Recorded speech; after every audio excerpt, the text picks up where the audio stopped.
إن الحمد لله نحمده ونستعينه ونستغفره ونعوذ بالله من شرور أنفسنا من سيئات أعمالنا من يهده الله فلا مضل له ومن يضلل فلا هادي له وأشهد أن لا إله إلا الله وحده لا شريك له وأشهد أن محمدا عبده ورسوله يا أيها الذين آمنوا اتقوا الله حق تقاته ولا تموتن إلا وأنتم مسلمون يا أيها الناس اتقوا ربكم الذي خلقكم من نفس واحدة وخلق منها زوجها وبث منهما رجالا كثيرا ونساء واتقوا الله الذي تساءلون به والأرحام إن الله كان عليكم رقيبا يا أيها الذين آمنوا اتقوا الله وقولوا قولا سديدا يصلح لكم أعمالكم ويغفر لكم ذنوبكم ومن يطع الله ورسوله فقد فاز فوزا عظيما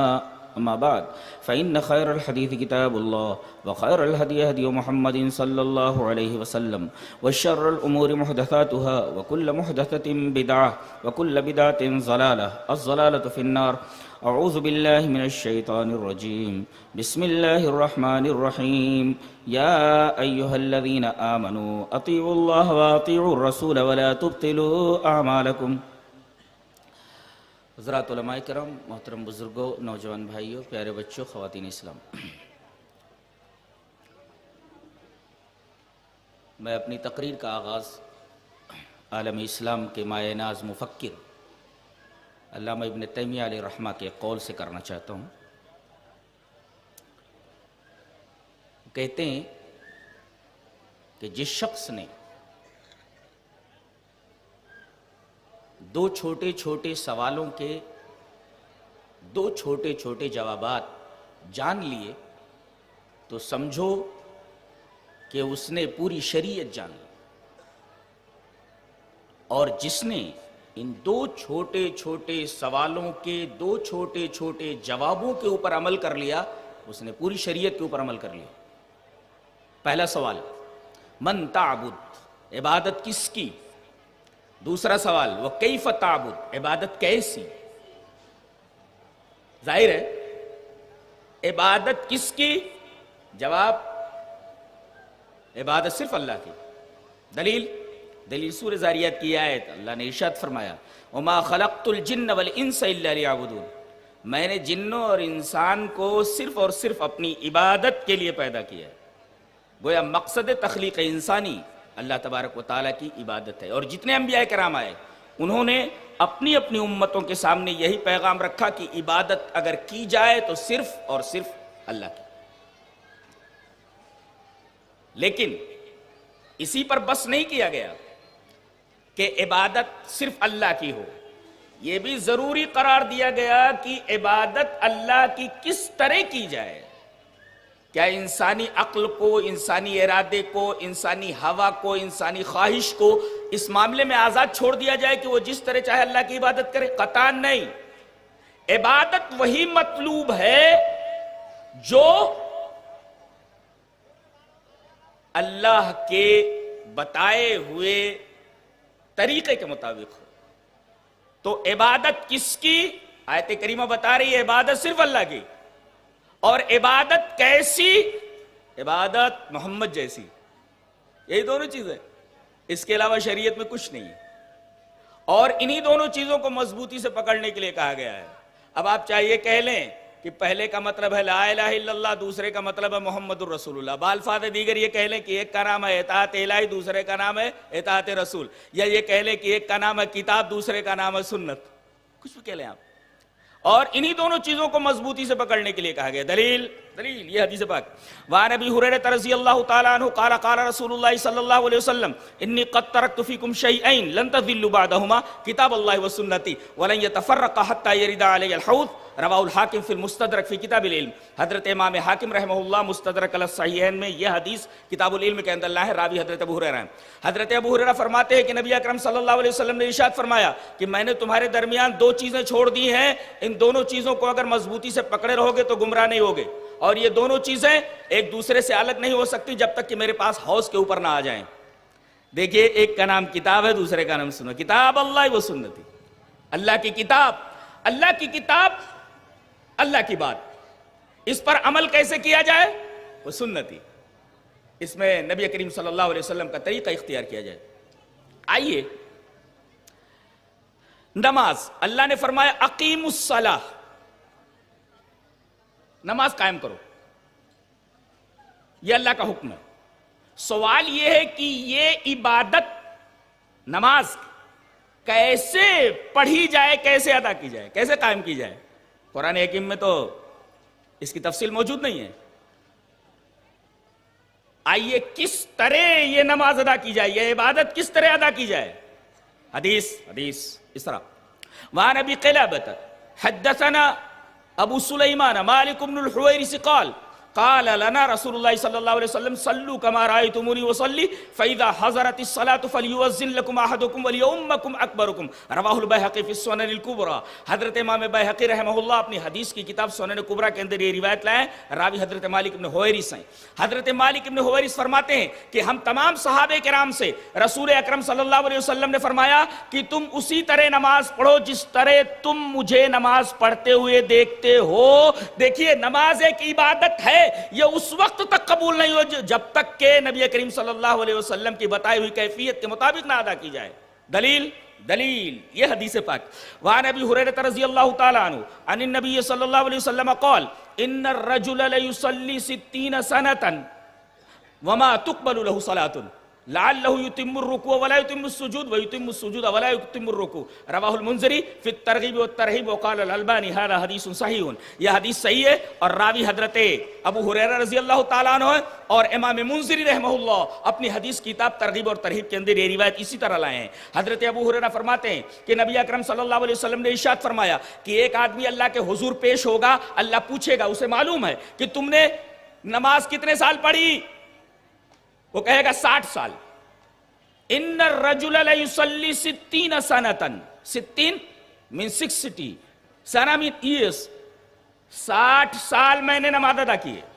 اللہ فرمائے گا وما تقبل له صلاۃ، تیری ایک بھی نماز نہیں ہوئی۔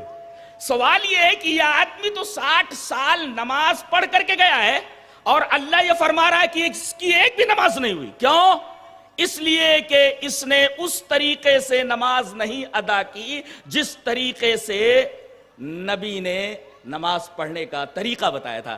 پتہ یہ چلا کہ صرف نماز پڑھ لینا کافی نہیں ہے، بلکہ ضروری ہے کہ وہ آدمی نبی کریم صلی اللہ علیہ وسلم کے طریقے پر نماز پڑھے۔ دوسری روایت حدیث اس طرح، وعن حذیفہ رضی اللہ تعالی عنہ انہ رأى رجلا لا يتم رکوعه ولا سجوده فلما قضى صلاته قال له حذیفہ ما صلیت واحسبه قال لو مت على غیر سنت محمد صلی اللہ علیہ وسلم، رواہ البخاری فی کتاب الاذان۔ حضرت امام بخاری رحمہ اللہ بخاری شریف کتاب الاذان کے اندر یہ روایت اسی طرح لائے ہیں۔ حضرت حذیفہ فرماتے ہیں کہ ایک آدمی نماز پڑھ رہا تھا اور وہ نبی کے طریقے کے مطابق رکوع نہیں کر رہا تھا، وہ نبی کے طریقے کے مطابق سجدے نہیں کر رہا تھا، نہ تو اتمام رکوع تھا نہ اتمام سجدہ تھا۔ جب وہ نماز پڑھ چکا تو حضرت حذیفہ نے اسے بلایا، کہا کہ کیا کر رہے تھے؟ بولا نماز پڑھ رہا تھا۔ آپ نے فرمایا ما صلیت، تم نے نماز نہیں پڑھی، جبکہ یہ نماز پڑھ چکا ہے۔ اور حضرت حذیفہ یہ فرما رہے ہیں کہ تو نے نماز نہیں پڑھی، ما صلیت، تو نے نماز پڑھی ہی نہیں۔ بولیے وہ نماز پڑھ چکا ہے اور حضرت یہ فرما رہے ہیں کہ تو نے نماز نہیں پڑھی۔ کیوں؟ اس لیے کہ وہ نماز نبی کے طریقے پر نہیں تھی، رکوع برابر نہیں تھا، سجدہ برابر نہیں تھا۔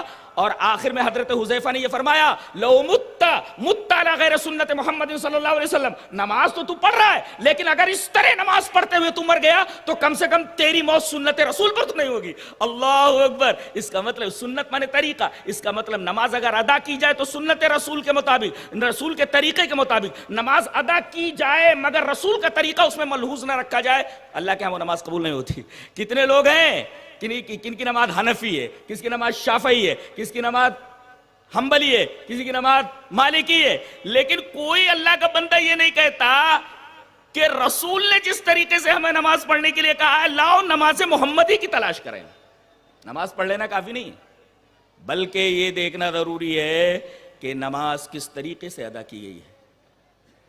آدمی دعا مانگتا ہے، 25 لاکھ لوگ جاتے ہیں ایک امام کے پیچھے پڑھتے ہیں، اور یہ بہت بڑا عالمیہ ہے۔ ایک بات بتا دوں، کعبہ چوکور ہے، سارے لوگ، سارے مسلک کے لوگ اسی خانہ کعبہ کے ارد گرد چکر لگا رہے ہیں، سب گھوم رہے ہیں، یہ فلاں مسلک کا ہے، یہ فلاں مسلک کا ہے، یہ فلاں مسلک کا ہے، یہ فلاں مسلک کا ہے۔ لیکن دیکھیے تو کہ طواف کی عبادت میں سارے کے سارے لوگ ایک ساتھ ہیں، لیکن یہاں آنے کے بعد، اپنے اپنے ملکوں میں جانے کے بعد ایک دوسرے کے اوپر کفر کے فتوے لگائے جا رہے ہیں۔ ایک مسلک کا آدمی دوسرے مسلک کے افراد کو آتنکوادی اور نہ جانے کن کن القابات سے نوازتا ہے۔ یہ کیسے منافقت؟ طواف جیسی عبادت کے اندر سارے لوگ ایک ساتھ ہیں، وہاں کیوں نہیں چلا کر بولتے؟ بڑی عجیب بات ہے۔ تو ہم یہ کہہ رہے ہیں کہ 25 لاکھ لوگ ایک امام کے پیچھے نماز پڑھتے ہیں، 30 لاکھ لوگ، 32 لاکھ لوگ، اور دعا مانگتے ہیں۔ دعا عبادت ہے، آپ کو دعا کی اہمیت بتانے کی ضرورت نہیں ہے، جانتے ہیں دعا، لیکن اتنی بڑی دعا جس کے بارے میں کہا گیا کہ یہ بھی عبادت ہے۔ وَقَالَ رَبُّكُمُ ادْعُونِي أَسْتَجِبْ لَكُمْ إِنَّ الَّذِينَ يَسْتَكْبِرُونَ عَنْ عِبَادَتِي سَيَدْخُلُونَ جَهَنَّمَ دَاخِرِينَ۔ تیرے رب نے یہ کہہ دیا ہے، تمہارے رب نے یہ کہہ دیا ہے کہ تم لوگ مجھ سے دعا کرو، میں تمہاری دعا قبول کروں گا۔ اور إِنَّ الَّذِينَ يَسْتَكْبِرُونَ عَنْ عِبَادَتِي، جو لوگ میری عبادت سے تکبر کرتے ہیں، اعراض کرتے ہیں۔ دیکھیے یہاں دعا کو عبادت کہا گیا ہے۔ سوال یہ ہے کہ دعا کس طرح کی جائے؟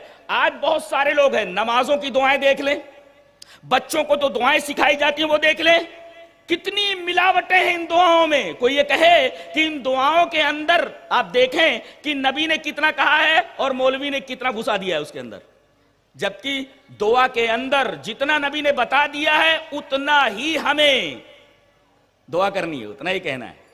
جو دعا سکھا دی اس کے اندر آپ پلا نہیں سکتے۔ دلیل یہ حدیث پاک، وعن البراء ابن عازب رضی اللہ تعالی عنہ قال قال النبی صلی اللہ علیہ وسلم اذا اتیت مضجعک فتوضا وضوءک للصلاة ثم استجع على شقك الأيمن ثم قل اللهم اسلمت وجهي اليك وفوضت امری اليك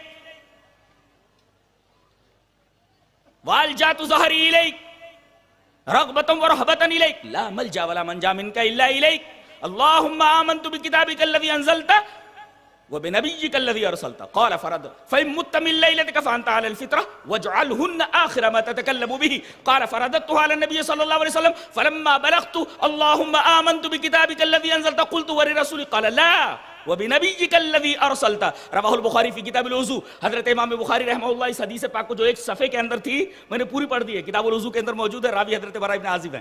حضرت براء فرماتے ہیں یہ بکواس کرنا اور چیز ہے، اور نبی سے محبت، نبی سے اگر محبت ہے تو پوری حدیث پڑھ کے بتاؤ نا، بکواس کیوں کرتے ہو؟ بکواس کیوں کرتے ہو؟ حدیث کون پڑھ پاتا ہے؟ جسے رسول سے محبت ہو، جسے رسول اللہ صلی اللہ علیہ وسلم کے طریقے سے محبت ہو۔ حضرت براء ابن عازب فرماتے ہیں کہ نبی اکرم صلی اللہ علیہ وسلم نے ارشاد فرمایا جب تم شام کو سونے کے لیے آؤ تو وضو کی طرح، نماز کے وضو کی طرح وضو کر لو، ٹھیک ہے؟ پہلا کام، اب سونا ہے، ابھی ہے کام دھام سے آئے، کھانا وانا کھا لیا، اب سونا ہے۔ طریقہ دیکھو، نماز کا وضو کر لو جیسے نماز کے لیے وضو کرتے ہو، فتوضا وضوءک للصلاۃ ثم استجع علی شقک الایمن، یہ داہنے پہلو کے اوپر سو جاؤ، ایسے بائیں داہنے پہلو کے اوپر ایسے سو جاؤ، ثم استجع علی شقک الایمن ثم قل، پھر یہ دعا پڑھ لو، کیا؟ یہ جو ابھی اس حدیث پاک کے اندر ہے،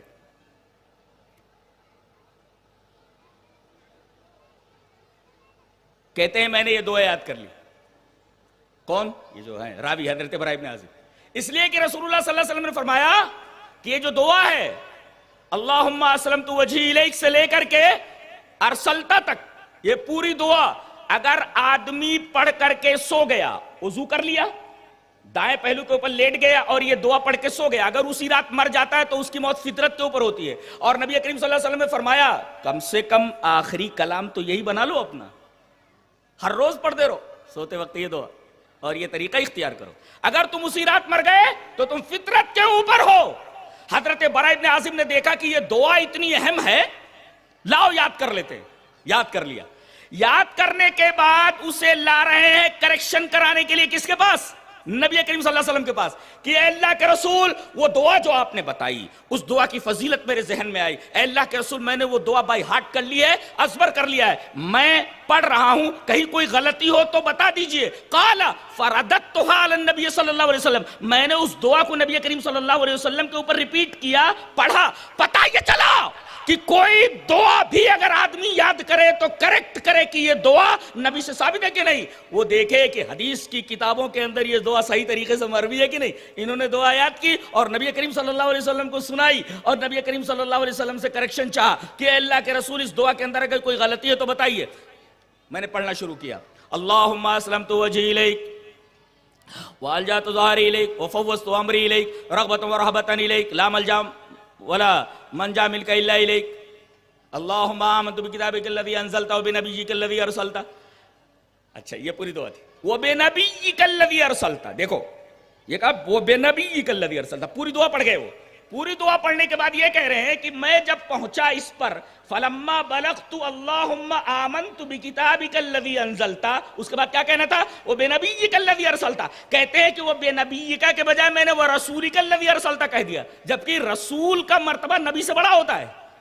اگر وہ رسولک الذی ارسلت انہوں نے کہہ دیا تو کیا غلط کیا تھا؟ لیکن نبی کریم صلی اللہ علیہ وسلم فرمایا لا نہیں, وہ بے نبی کا الذی ارسلت, میں نے بے نبی کا اس دعا کے اندر سکھایا تو بے نبی کا ہی رہے گا.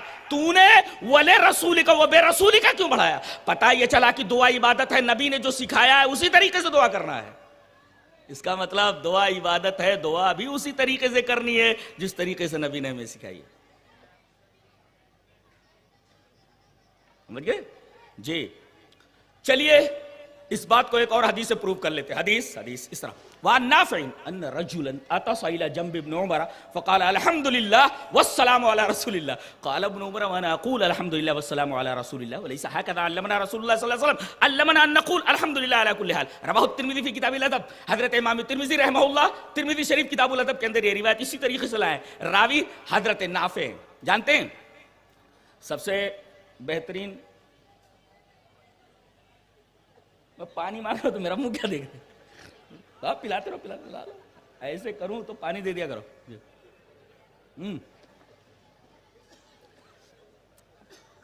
نافع ایسے جیسے ہوتا ہے یروی المزنی عن الشافعی عن مالک عن نافع عن ابن عمر عن نبی صلی اللہ علیہ وسلم. امام مزنی روایت کرتے اپنے استاد امام مالک امام شافعی سے, امام شافعی روایت کرتے اپنے استاد امام مالک سے, امام مالک روایت کرتے اپنے استاد امام نافع سے, امام نافع روایت کرتے اپنے استاد مشہور صحابی حضرت عبداللہ ابن عمر سے. یہ سند ہوتی ہے جی, اور یہ سند منقطع نہیں ہے, متصل ہے. ہر ایک راوی اپنے استاد سے روایت کر رہا ہے.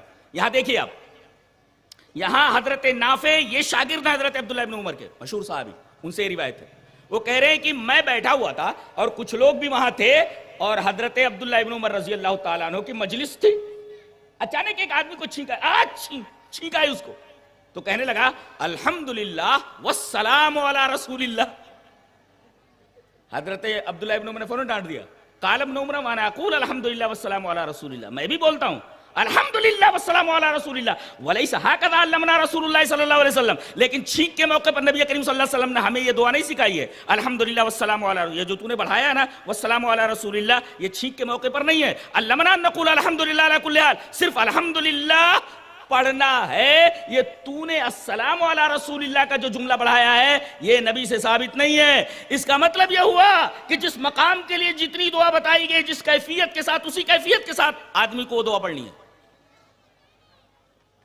آج پوچھا جاتا ہے یہ جھنڈا آپ کیوں کر رہے ہیں, یہ کھچڑا آپ کیوں کر رہے ہیں, یہ فلاں چیز آپ کیوں کر رہے ہیں, فلاں چیز. کھچڑے کو, علم, جھنڈے کو ہم فرض نہیں مانتے, پھر کیا ہے؟ واجب ہے, واجب نہیں مانتے. سنت ہے, سنت نہیں مانتے. مستحب ہے, مستحب نہیں مانتے. پھر بھئی یہ واجب نہیں ہے, فرض نہیں ہے, مستحب نہیں ہے, سنت نہیں ہے, پھر کیوں کر رہے؟ عقیدت میں کرتے. یہ عقیدت کیا ہے مجھے کوئی سمجھا دے. اس کا مطلب یہ ہے کہ عقیدت کہتے ہیں حد درجہ محبت کو، حد درجہ محبت کو. کیا بات کہاں تک جا رہی ہے؟ بات صحابہ تک جا رہی ہے.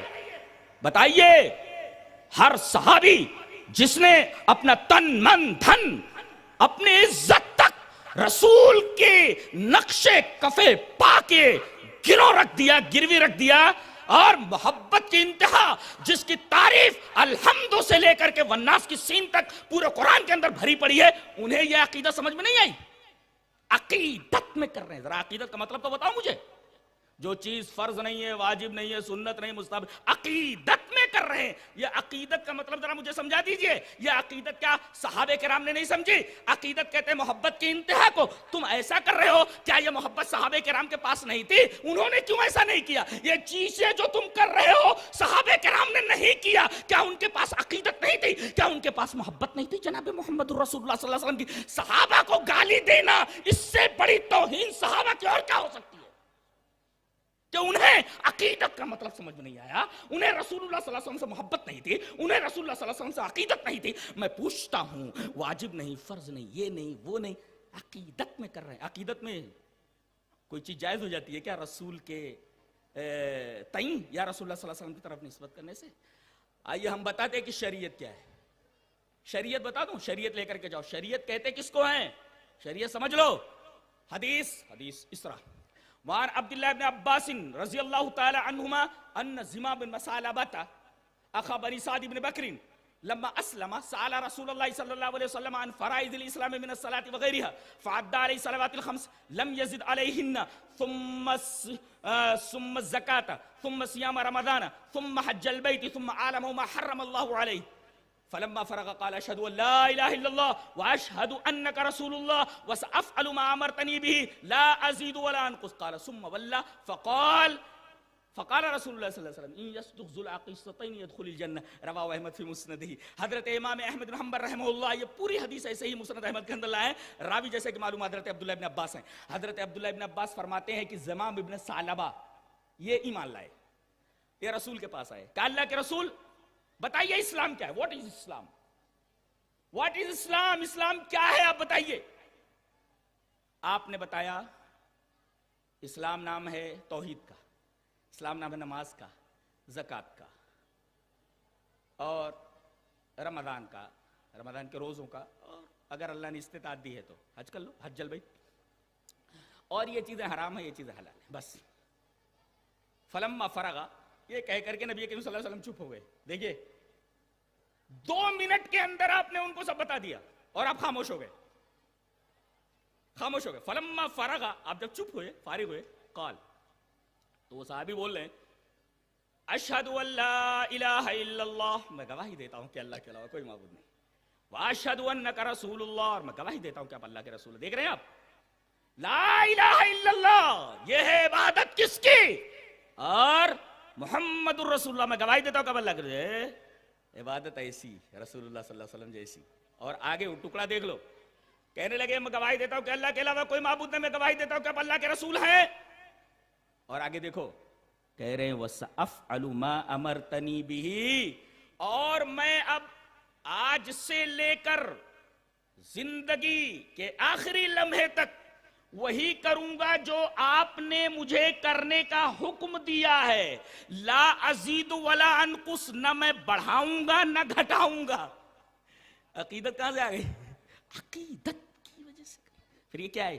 لا ازید ولا انقص، میں نہ گھٹاؤں گا نہ بڑھاؤں گا، جو آپ نے کرنے کے لیے کہا ہے، حکم دیا ہے، میں آپ کے حکم کی اتباع کروں گا. پتہ یہ چلا کہ اسلام نام ہے رسول اللہ صلی اللہ علیہ وسلم کی اتباع کا. اور جیسا اللہ نے بتایا، اللہ نے کسی چیز کا حکم دیا، یہ ہے عبادت. اور عبادت کیسے کی جائے؟ رسول اللہ صلی اللہ علیہ وسلم جس طرح بتایا. یہ کہہ رہے ہیں میں گواہی دیتا ہوں کہ اللہ کے علاوہ کوئی معبود نہیں، میں گواہی دیتا ہوں کہ اللہ کے رسول ہیں. اب ان دونوں کا تقاضا یہ ہے کہ وَسَأَفْعَلُ مَا أَمَرْتَنِي بِهِ، آپ جو بول رہے ہیں، آپ جن جن چیزوں کا حکم دے رہے ہیں میں وہ کروں گا.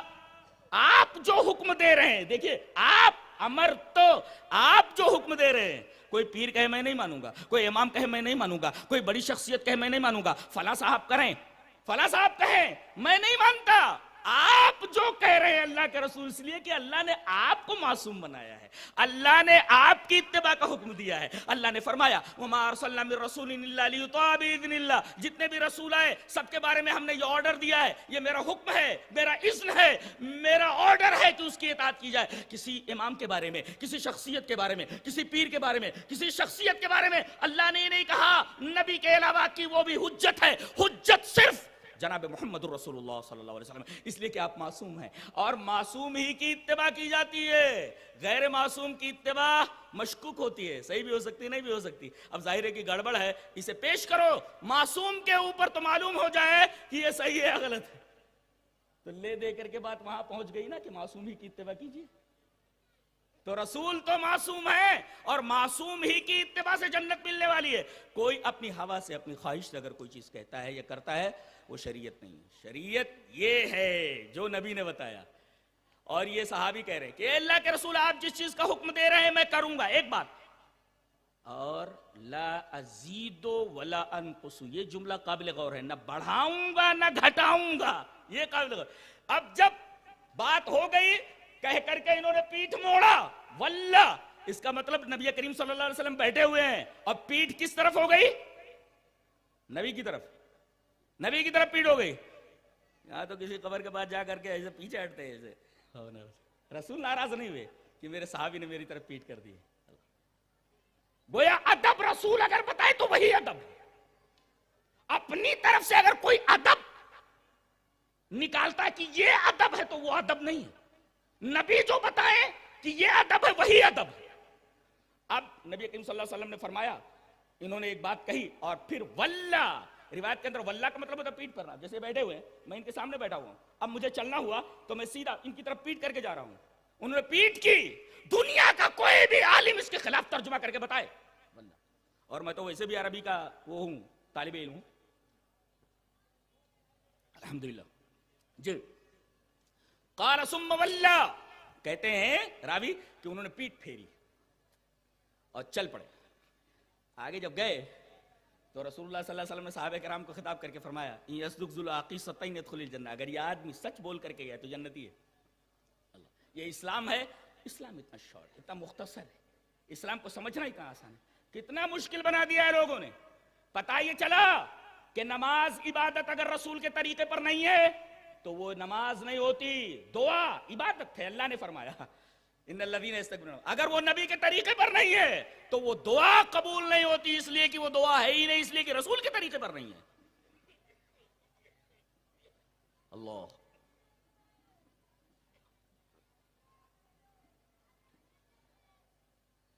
رسول کے طریقے پر کرے لیکن الٹا کر دے تو پوری شریعت الٹی ہو جاتی ہے۔ وہی کام کر رہا ہے مگر الٹ دے رہا ہے۔ سانس روک لو تو بیان کروں وہ حدیث، روک لے، ہاں سانس روکو، اب میں پڑھ رہا ہوں حدیث اسراء۔ وعن البراء رضی اللہ تعالی عنہ قال خطبنا رسول اللہ صلی اللہ علیہ وسلم یوم النحر بعد الصلاة فقال من صلى صلاتنا ونسك نسكنا فقد اصاب النسك ومن نسك قبل الصلاة فتلك شاة لحم فقام ابو بردة بن نيار رضی اللہ تعالی عنہ فقال یا رسول اللہ واللہ لقد نسکت قبل ان اخرج الى الصلاة وعرفت ان اليوم يوم اكل وشرب فتعجلت فاكلت واطعمت اهلي وجيراني فقال رسول الله صلى الله عليه وسلم تلك شاة لحم فقال ان عندي اناقا جزاتا فهي خير من شاة لحم فهل تجزي عني قال نعم ولن تجزي عن احد بعدك رواه ابو داود في كتاب الضحايا۔ حضرت امام ابی داؤد رحمہ اللہ اس حدیث پاک کو ایسے کتاب الضحایا کے اندر لائے، ابو داؤد شریف کتاب الضحایا کے اندر یہ روایت موجود ہے حضرت برا سے۔ حضرت برا فرماتے کہ رسول اللہ صلی اللہ علیہ وسلم نے بقرعید کی نماز پڑھائی اور اس کے بعد خطبہ دیا۔ خطبہ کب ہوتا ہے؟ نماز کے بعد۔ اچھا، آپ نے فرمایا خطبے میں جو ہماری نماز پڑھے، یہ ہماری نماز کیا ہوتی ہے بولو؟ جو نبی کی نماز تھی، جو صحابہ کی نماز تھی، اگر وہ عقیدہ جو صحابہ کا تھا، جو نبی کا تھا، اگر وہ عقیدہ کسی کے پاس نہیں ہے جھوٹا ہے، وہ مسلمان نہیں ہے۔ اور جو عمل نبی کا تھا اور جو صحابہ کا تھا وہ اگر عقیدہ اور عمل نہیں ہے تو وہ شرعی عقیدہ اور شرعی عمل نہیں ہے. چلیے اس حدیث کو یہی رکھیے, چلیے وہ حدیث بھی پڑھ لیتے ہیں پروف کرنے کے لیے. حدیث اس طرح وعن عبداللہ ابن عمرو رضی اللہ تعالیٰ عنہ قال قال رسول اللہ صلی اللہ علیہ وسلم لا يأتين على امتي ما اتى على بني اسرائيل حد من النال بالنال حتى ان كان منهم من اتى امه علانية لكان في امتي من يصنع ذلك وان بني اسرائيل تفرقت على 72 ملة وتفترق امتي على 73 ملة كلهم في النار الا ملة واحدة قالوا من هي يا رسول الله قال ما انا عليه واصحابي رواه الترمذي في كتاب الايمان في باب افتراق هذه الامة. اچھا لگا؟ ارے رسول کی حدیث پڑھ رہا ہوں, آپ کو اچھا نہیں لگا؟ آپ تو الحمدللہ اللہ کے رسول سے محبت, حقیقی محبت کرنے والے, یہ رسول کی بات ہے, آپ کو تو اچھا لگنا ہی چاہیے. حضرت عبداللہ ابن عمر فرما رہے کہ رسول اللہ صلی اللہ علیہ وسلم نے ارشاد فرمایا کہ میری امت کے اوپر وہی کچھ آنے والا ہے جو بنی اسرائیل کے اوپر آ چکا ہے. بنی اسرائیل 72 فرقوں میں بٹ گئے, تم 73 فرقوں میں بٹ جاؤ گے, سارے فرقے جہنمی ہوں گے سوائے ایک فرقے کے. پوچھا گیا کہ اللہ کے رسول وہ فرقہ کون سا ہوگا, وہ ملت کون سی ہوگی؟ آپ نے نام نہیں بتایا, آپ نے فرمایا ما انا علیہ واصحابی, جس پر میں اور میرے صحابہ ہیں, جس پر میں اور میرے صحابہ ہیں. اس کا مطلب یہ کہ جو طریقہ رسول کے طریقے کے خلاف ہو, جو عقیدہ رسول کے عقیدے کے خلاف ہو, جو طریقہ نبی کریم صلی اللہ علیہ وسلم کے طریقے کے خلاف ہو, جو عمل رسول کے طریقے کے خلاف ہو, جو عمل صحابہ کرام کے طریقے کے خلاف ہو, وہ شریعت ہے ہی نہیں. شریعت وہی ہے, عمل وہی معتبر ہے, عقیدہ وہی معتبر ہے. مان علی واصحابی, جس پر نبی تھے اور جس پر حضرات صحابہ کرام رضوان اللہ تعالی علیہم اجمعین تھے. یہ حدیث سمجھ میں آئی؟ ہاں, اب آگے بڑھیے.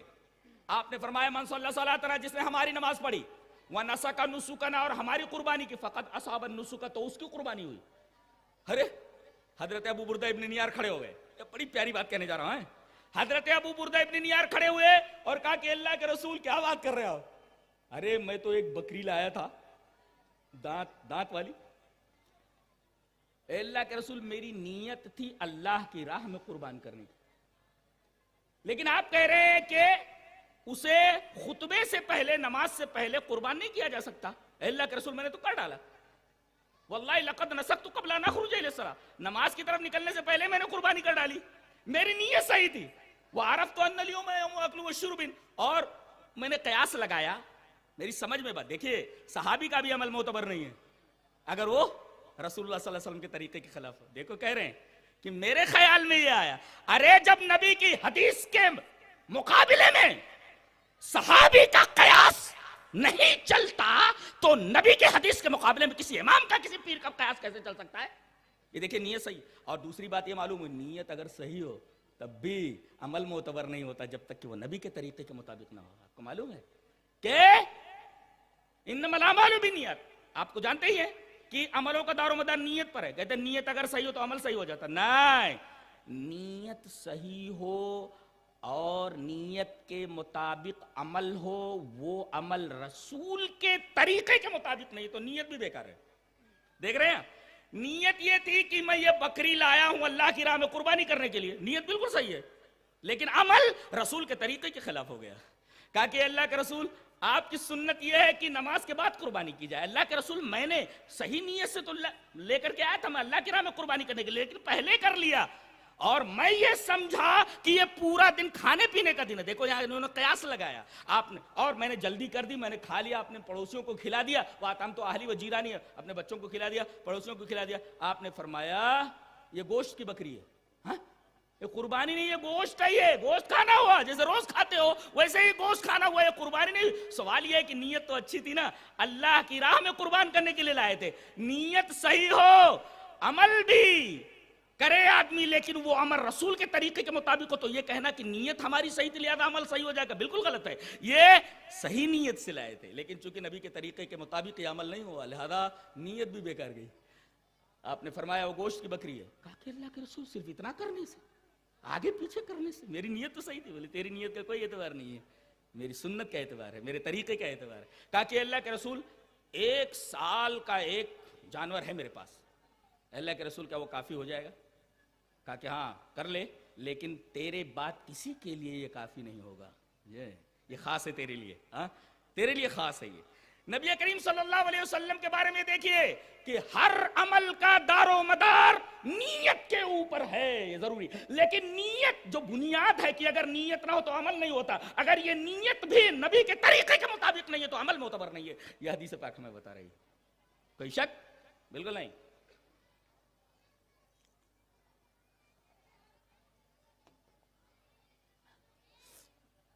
میں یہ پوچھتا ہوں اگر کوئی رات رات بھر نماز پڑھے برا کرے گا وہ؟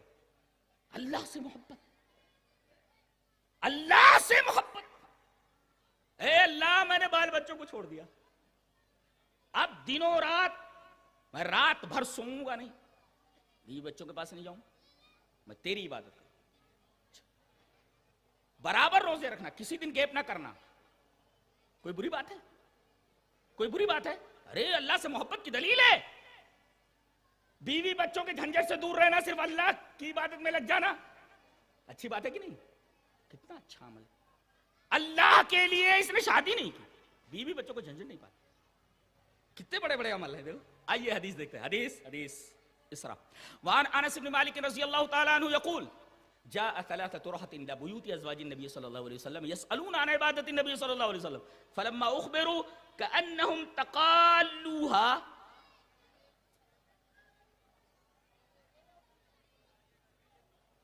وقالوا وأين نحن من النبي صلى الله عليه وسلم قد غفر له ما تقدم من ذنبه وما تأخر قال أحدهم أما أنا فإني أصلي الليل أبدا وقال الآخر أنا أصوم الدهر ولا أفطر وقال الآخر أنا أعتزل النساء فلا أتزوج أبدا فجاء رسول الله صلى الله عليه وسلم فقال أنتم الذين قلتم كذا وكذا أما والله إني لا أخشاكم لله وأتقاكم له ولكني أصوم وأفطر وأصلي وأرقد وأتزوج النساء فمن رغب عن سنتي فليس مني رواه البخاری فی کتاب النکاح.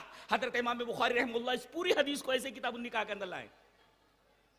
بہت پیاری روایت ہے. دیکھیں تین آدمی یہ رسول اللہ صلی اللہ علیہ وسلم کی ازواج مطہرات کے پاس آئے یہ پوچھنے کے لیے کہ نبی عبادت کیا کرتے ہیں.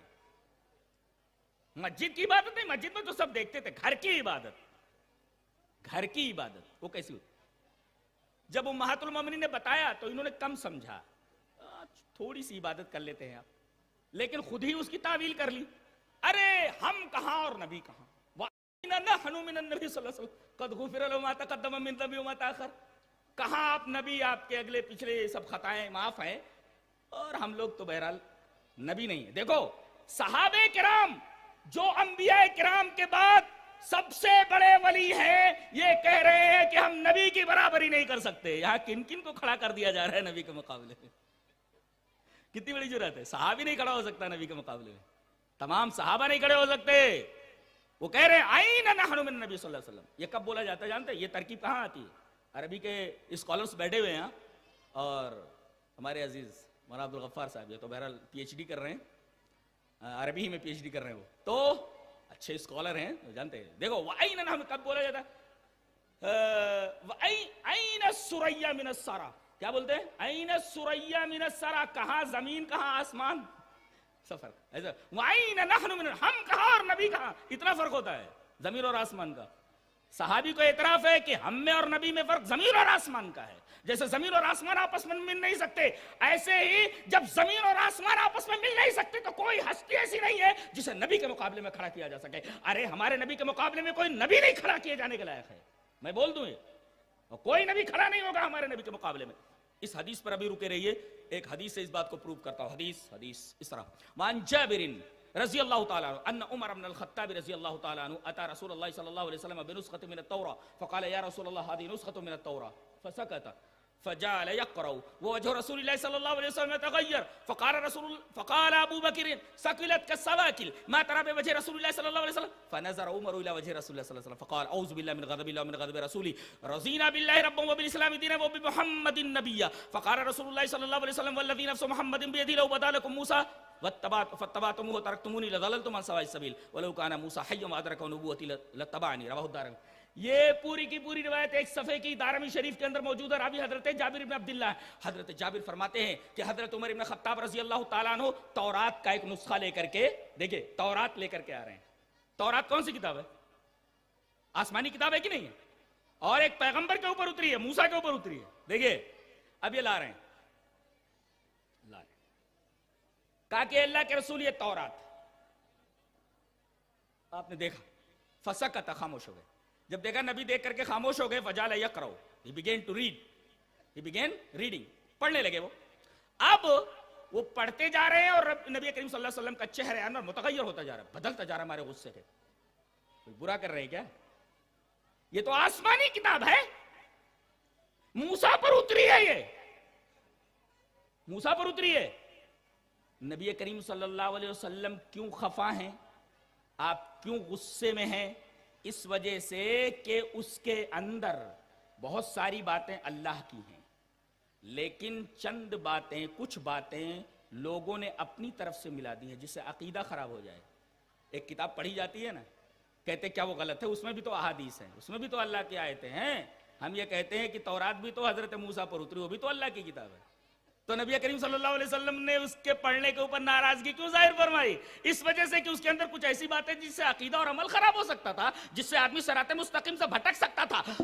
نقطہ یہ ملا کہ وہ کتاب جس کے اندر قرآن کی آیتیں بھی ہوں، وہ کتاب جس کے اندر رسول کی احادیث بھی ہوں، لیکن کچھ ایسی باتیں ہوں جس سے آدمی کا عقیدہ متاثر ہو سکتا، وہ کتاب پڑھنا اور اسے قرآن کی طرح حدیث کی طرح سمجھنا بالکل جائز نہیں ہے.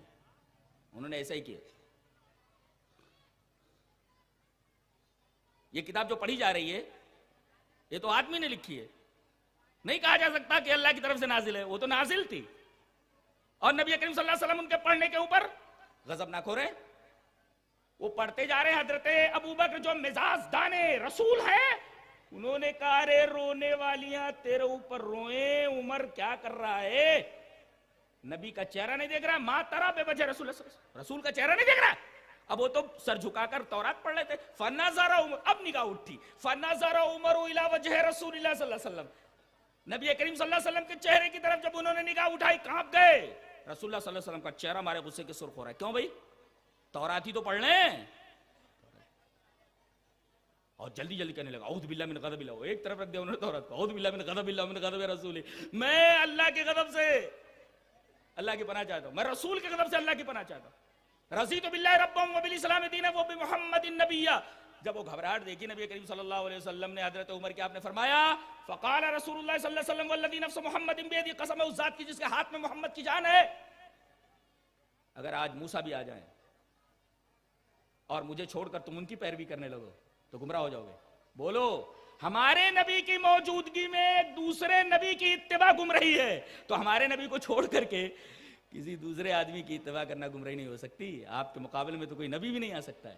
اور آپ نے فرمایا آج موسیٰ بھی ظاہر ہو جائیں تو انہیں بھی میرا امتی بننا پڑے گا، انہیں بھی میری اتباع کے بغیر چارہ نہیں ہوگا. اس کا مطلب یہ ہوا اگر نبی آ جائے اور انبیاء بنی اسرائیل کا سب سے معزز نبی موسیٰ بھی آ جائے تو میری اتباع کے علاوہ کوئی چارہ نہیں ہے. اگر موسیٰ بھی آ جائیں تو وہ نبی کی حیثیت میں نبی کے سامنے نہیں کھڑے ہو سکتے، وہ امتی کی حیثیت سے کھڑے ہوں گے. تو بتاؤ کس کی جرات ہے جو کسی پیر کو، جو کسی امام کو، جو کسی شخصیت کو جو میدان میں محمد رسول اللہ صلی اللہ علیہ وسلم کے سامنے کھڑے کرنے کی جرات کرے؟ ایک بات بول دو،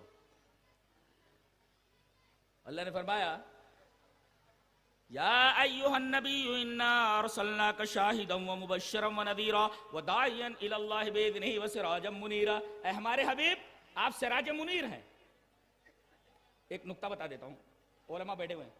سراج منیر، اللہ یہ کہہ سکتا تھا کہ سورج، یا اللہ یہ کہہ سکتا تھا چاند.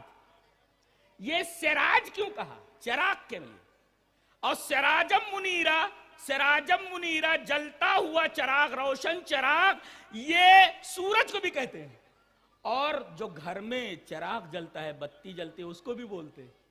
اگر یہاں یہ بول دیتا سورج تو شک پیدا ہو سکتا تھا، سوال پیدا ہو سکتا تھا. نقطہ یاد رکھو، اگر سراج منیر نہ کہا جاتا تو سوال پیدا ہوتا کہ سورج تو دن میں نکلتا ہے، دن میں اتباع آپ کی ہو تو رات میں کس کی اتباع ہو؟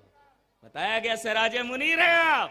جس طرح دن میں آپ کی اتباع ضروری ہے، اسی طریقے سے رات میں بھی آپ کی اتباع ضروری ہے. اس لیے کہ سراج منیر سورج کو بھی بولتے ہیں اور دن رات میں جلنے والے چراغ کو بھی بولتے ہیں. اللہ، یہ مطلب ہے. یہاں سے ایک نقطہ اور نکالتا ہوں. ایک آدمی کھڑی دوپہر میں، کیا بولتا ہے ہمارے، کھڑی دوپہریا میں ٹارچ سے باہر گھر کے کوئی چیز ڈھونڈ رہا ہے. ادھر سے ایک آدمی آتا کہتا کیا کر رہا ہے؟ Hi dude what are you doing? کیا کر رہا ہے؟ بولے میری موبائل کھو گئی ہے. بولے سورج کی روشنی تو موجود ہے, یہ بیٹری سے کیوں دیکھ رہا ہے ادھر ادھر؟ ہنس رہا ہے. ایسے ہی آفتاب عالم تاب کی روشنی میں جس طریقے سے ٹارچ جلا کر کے کوئی چیز ڈھونڈنا بے وقوفی کے ساتھ ساتھ آفتاب کی بھی توہین ہے, ایسے ہی جناب محمد الرسول اللہ صلی اللہ علیہ وسلم کی حدیث کے سامنے کسی اور طرف جانا یہ حدیث کی توہین بھی ہے اور بے وقوفی کے سوا کچھ بھی نہیں. سے یہ کر رہا ہے. یا ایھا النبی انا ارسلناک شاہدا ومبشرا ونذیرا وداعیا الی اللہ باذنہ وسراجا منیرا. سب چاروں صحیح ہیں. ارے تو ٹریفک کنٹرولر بھی نہیں مانتا, ٹریفک کنٹرولر بھی نہیں مانتا کہ چاروں صحیح ہیں. بیچ میں کھڑا ہوا ہے, اس طرف سے راستہ, اس طرف سے راستہ, اس طرف سے راستہ, اس طرف سے راستہ. کسی چوراستے پہ کھڑے ہو جائیے, سب کو ایک ساتھ سگنل دے دے تو. یہاں ٹریفک کنٹرولر بھی اس بات کو نہیں مان رہا, یہ منوا رہے ہیں, منوا رہے ہیں. سب صحیح ہو, یہ بھی صحیح, وہ بھی صحیح, وہ بھی صحیح, وہ بھی صحیح. کیوں بھائی؟ میں کہتا ہوں کہ جس کے بارے میں سوال کیا جانے والا ہے, جس پرچے کو ہمیں حل کرنا ہے, اس کی ہمیں تیاری کرنی چاہیے. جس پرچے کے بارے میں, جس کے بارے میں سوال ہی نہیں آنا, اس میں ہم دیدہ ریزی کیوں کریں, عرق ریزی کیوں کریں, اس کے پیچھے کیوں پڑیں؟ اس کے بارے میں سوال ہی نہیں آنا ہے. اگر قیامت کے دنوں کے کوئی آدمی یہ کہہ دے کہ اللہ میں نہیں جانتا کہ فلاں پیر صاحب کون تھا, میں نہیں جانتا فلاں امام صاحب کون تھا, اللہ یہ پوچھے گا کہ تو نے مجھے مانا کہ نہیں, میرے رسول کو مانا کہ نہیں؟ کہا کہ اللہ تجھے مانا, تیرے رسول کو مانا. میں نے تو کہا تھا نا مجھے ماننے کے لیے, میرے رسول کو ماننے کے لیے. میرا ماننا عبادت, اور عبادت کیسے کرنا وہ میرا رسول بتائے گا. بس یہی تو چیز میں نے بتائی تھی, اس کے علاوہ اور کیا چیز تھی؟ اسی کا نام ہے اطیعوا اللہ, اسی کا نام ہے اطیعوا الرسول. اور جو میں نے آیت کریمہ پڑھی تھی, اللہ نے فرمایا یا ایھا الذین آمنوا اطیعوا اللہ واطیعوا الرسول ولا تبطلوا اعمالکم. ہمارا عمل اور ہماری خطا یہ ہے, آج ہمیں وہابی کہا جاتا ہے جبکہ ہم وہابی نہیں ہیں. اس لیے کہ محمد ابن عبد الوہاب نجدی یہ مقلد تھے, یہ تقلید کرتے تھے امام احمد بن حنبل کی, اور ہم کسی کی تقلید نہیں کرتے, ہم دلائل کے متبع ہیں, دلائل کے متبع. ایک صاحب نے یہ کہا کہ شاہ اسماعیل شہید نے اپنی کتاب کے اندر یہ لکھ دیا ہے کہ نبی مر کر مٹی میں مل گئے. یہ ہمارا اہل حدیثوں کا عقیدہ نہیں ہے, یہ شاہ اسماعیل کا عقیدہ ہوگا, ہمارا عقیدہ نہیں ہے. ہمارا عقیدہ کیا ہے آؤ میں بتاتا ہوں. اس لیے کہ ہم حدیث کو مانتے ہیں, جو حدیث کہے گی وہی اہل حدیث کا عقیدہ ہے. حدیث اس طرح وان اوس ابن اوس رضی اللہ تعالیٰ عنہ قال قال النبی صلی اللہ علیہ وسلم,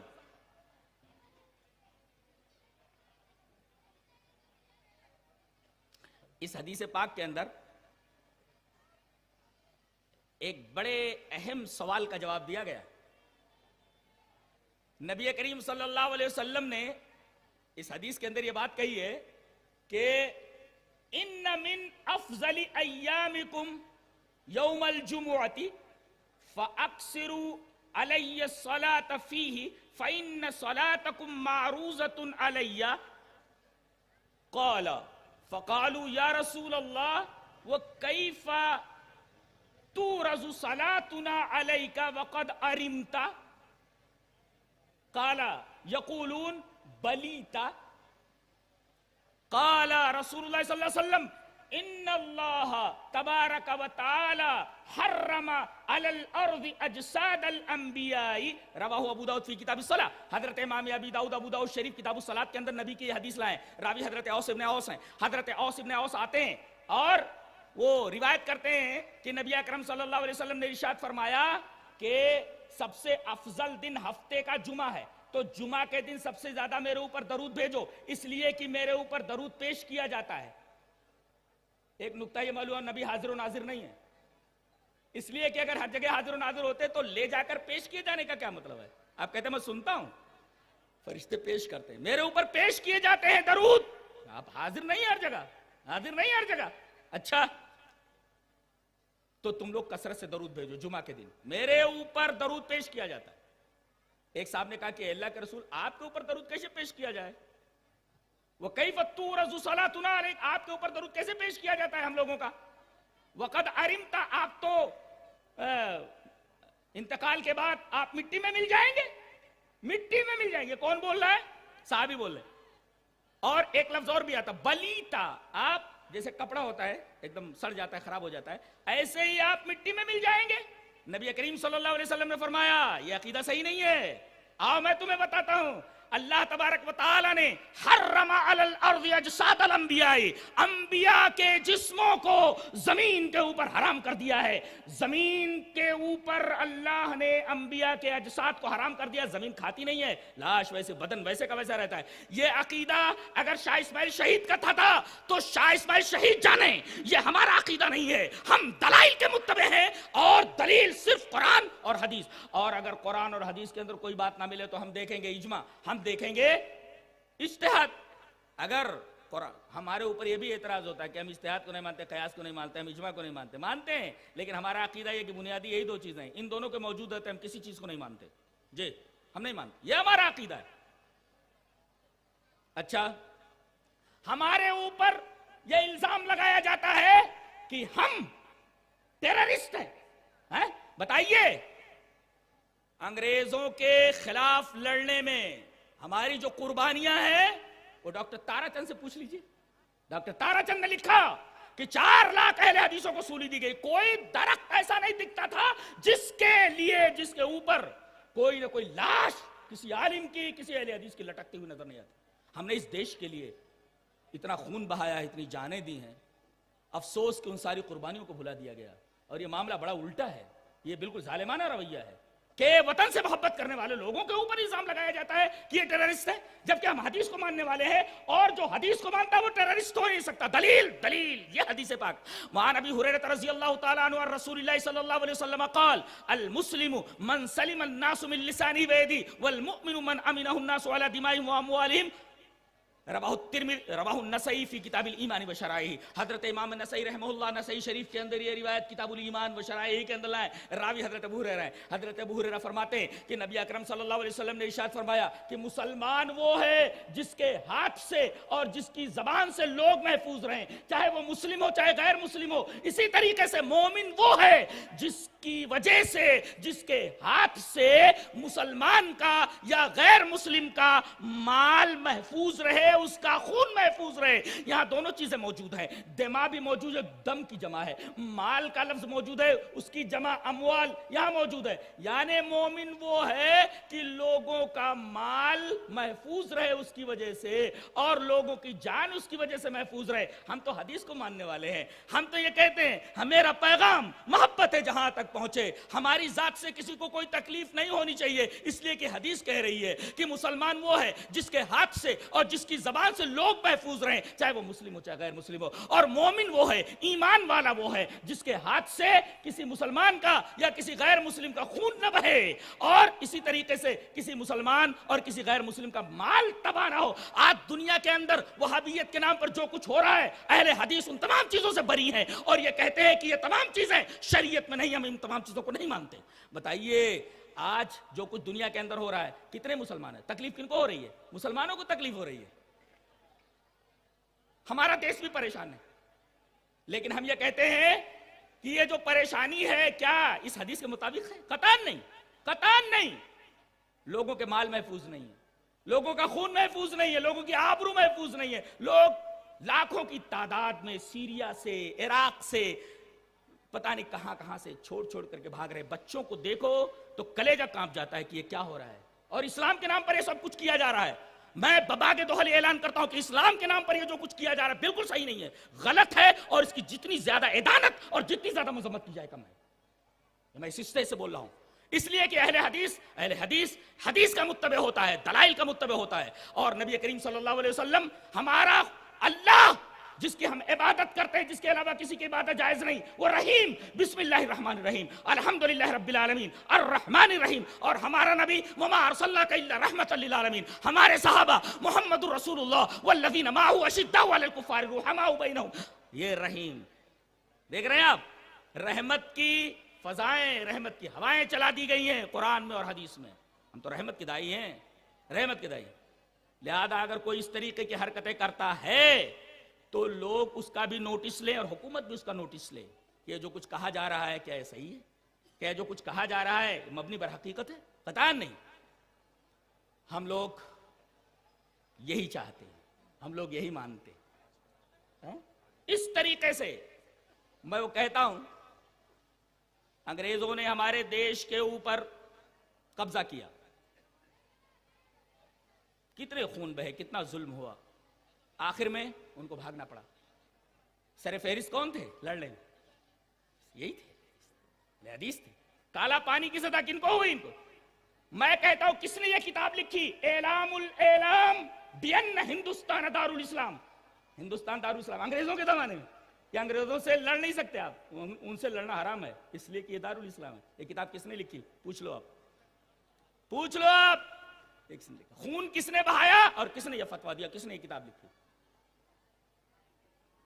جنوں کا نام خیرت رکھ دیا، خیرت کا جنوں، جو چاہے آپ کا حسن کرشمہ ساز کرے، ایسا مت کرو، یہ سب سے بڑا ظلم ہے۔ اور یہ ظلم اگر آپ کی طرف سے ہو تو اس کی قباحت، اس کی شناعت دو چند ہو جاتی ہے۔ دل کا درد کس طریقے سے پیش کروں، کہاں سے شروع کروں، کہاں ختم کروں، سمجھ میں نہیں آتا ہے اس امت کا کیا ہونے والا ہے۔ اور دعوت دیتا ہوں میں، یا ایھا الذین آمنوا اطیعوا اللہ واطیعوا الرسول ولا تبطلوا اعمالکم، ایمان والو اللہ کی اطاعت کرو، رسول کی اطاعت کرو اور اپنے عملوں کو برباد مت کرو۔ وآخر دعوانا ان الحمد للہ رب العالمین۔